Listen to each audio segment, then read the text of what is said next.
ఈ చంద్రబాబు నాయుడు లోకేష్ ఈ దావోస్ పర్యటనకు వెళ్ళేటప్పుడు ఏ విధంగా జాతీయ మీడియాకి డబ్బులు విచ్చలవిడిగా జీవోలు రిలీజ్ చేశారు తన కొడుకుని ప్రమోట్ చేసుకోవడానికి అనేది మనం గమనించాం.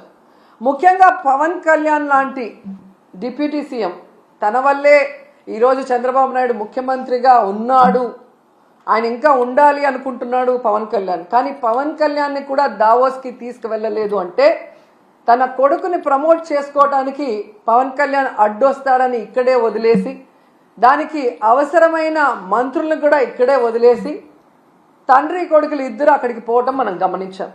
అంటే వీళ్ళు ఈ యొక్క దావోస్కి వెళ్ళి పెట్టుబడులు తేలేకపోవడానికి కారణం ఏంటంటే ఈరోజు అందరి మధ్యలో ఒకటే, ఈ లోకేష్ రెడ్ బుక్ పాలనే దీనికి కారణమని. ఎందుకంటే మీరు చూస్తే